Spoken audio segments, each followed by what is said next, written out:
We got some bad news. It looks like one of the chickies disappeared, and it might have been taken in the night. So it might have been my failure of providing good enough security. But I re-secured the chicken coop. It looked like there was a critter about the size of a softball made a hole to get in.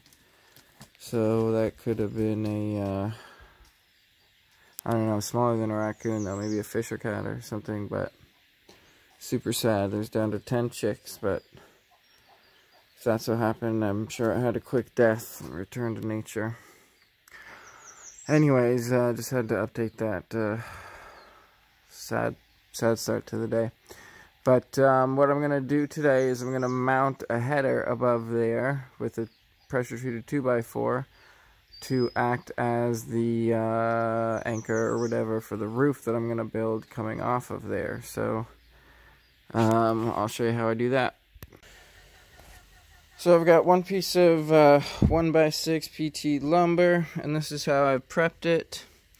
There's this lath. I guess the lighting is kind of really hard to show this. Let's do a single. There's this lath, which I bent and then stapled to the top, and then drove screws in as well. So that's going to be on top, and then underneath we've got screws pegging it.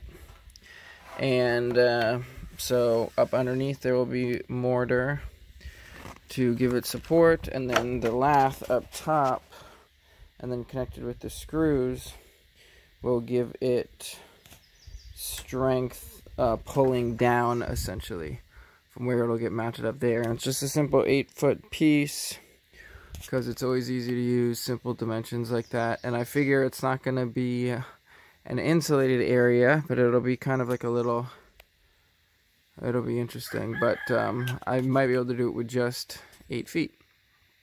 So I'm going to try to get it up there now. So I've got this header all propped up rather precariously, but it's pretty much there where I want it and level. And now I'm going to do my best to throw some mortar at it without knocking it over. See how that goes. So I was able to get a very minimal amount of mortar on there, like you see, because I didn't really have many things to even push the lath against the wall, but you can see like 2 spots there, and a spot there, and a spot around that post, and then just like 1 or 2 spots underneath, like right there. And I guess I only got 1 there and 1 on the far side underneath. So very minimal to just get it started. And then I'll do a second coat probably later today, but as long as that holds, it's the first step towards getting this in place so that then framing can be attached to the Gatetower masonry. So after a second coat, you can see there's a lot more mortar on there. It wasn't even fully dry, the first coat, and it messed it up a little bit because I broke a couple of the bonds just from rushing and wanting to put more on before the end of the day. But you can see how much is there, so once that dries, I'll be able to take out the support from underneath, and there will be enough there to hold that in place. And then I can add the lath up underneath and finish connecting it all. So here's this, I don't know, is it a header or a bond beam or whatever you call it. This pressure treated piece of lumber which will connect the framing to the masonry. This is after like 3, maybe even 4 coats. So we got a lot of coverage all up top, and then there's still a number of holes underneath, and there's some gaps between the board and the mortar on the back side. So once all this cures well enough where it's real solid, then I will spray foam in between the board and the mortar to fill the rest of the gaps.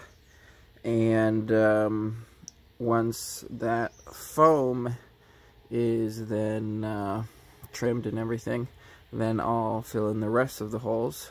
So it's a bit of a process to connect these, but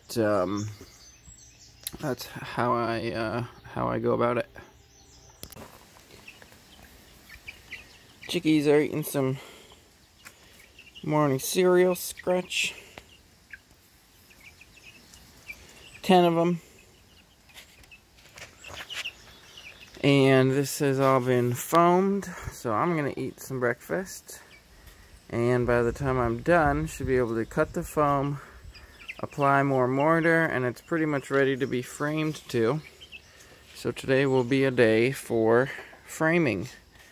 And yesterday, made a supply trip, so we got the necessary lumbers for the frame job.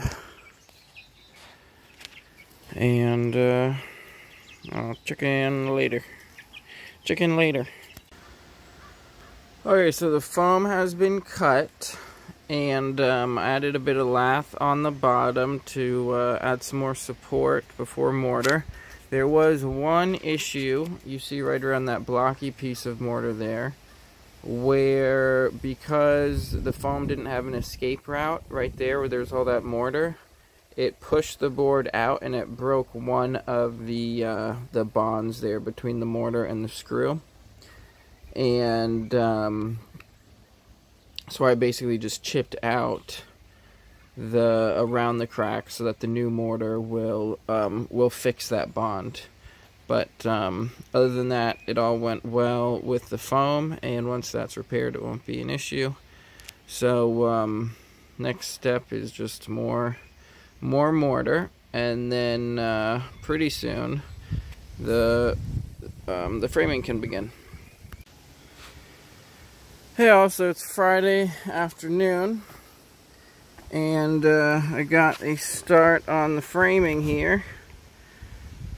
There's just 2 posts and the first 2 rafters, and then a cross beam header thing. And it's nice and square, I guess. But it's a good start. Just have to add more rafters, and there will be some poly panel on top. I can figure out what I want to do about the sides. There's still a little bit more mortar to add up underneath there, but it's solid enough for right now to be able to do what I'm doing. And I'm gonna probably add a little bit more mortar before the day's done. And then this one is still not anchored in, the bottom of it, but this one is using a bucket which is getting mortared to the ground, and it's secured in the bucket with stone and masonry. And yep, that's how far I got today. So it's Friday, just about noon time, and the rafters are all up, except for maybe might do like a short rafter on the end on this one. And started with the nailers that the poly will connect to, and these will get cut short. I'm just not sure exactly how far. Now I'm reusing the poly that used to be on the greenhouse roof, so I've got to line up the screw holes, and then I'll cut the wood once I figure out how it'll all work. And about to have lunch. Oh. And there's a bit of a crack I saw on the facade going all the way up to there. You can just barely kind of maybe see the crack, so that's why that goes up. And then so I also put a piece of lath right here to kind of structurally tie some of that together, because it's kind of dubious how all of this is the structural aspect of the facade. The structural part is all unseen, and the facade is just kind of like not structural. So that will reinforce the facade and help with its structure, I guess is the best way to put it. And yeah, I guess the next step is I'm gonna get the poly on after lunch. So it's end of the day on Saturday, and the roof for this area is pretty much complete. So from in here, got a nice little landing where it won't get snowy, and it'll push the rain off and the leaves and stuff. And I haven't decided how much I want to close it off beyond this, but other than maybe a few little pieces on the side that I might add to protect the 2x4s on either side, it's pretty much done for right now. And I'm gonna work on capping those tires next or something. But pretty happy with how it all turned out. It's got a foam bond for in between the two, which will last probably for a couple of years before it starts leaking. And then I'll just need some caulking, or I guess maybe some sort of flashing would be better, but that's nice and easy for now. And yeah, I'm not sure what comes next, but that was a good accomplishment for this Saturday. It is Monday afternoon. I spent just about all day yesterday weeding, getting rid of the nettles, the burdocks, and this one other plant. I don't know the name of it, but it makes a bunch of these really pokey seeds that stick to you, which are super annoying. So I got the south field pretty much all weeded, and the courtyard mostly all weeded. And then this morning did a bunch of firewood. And now I want to build an off-grid tub thing, which I'm going to build with this. It'll just be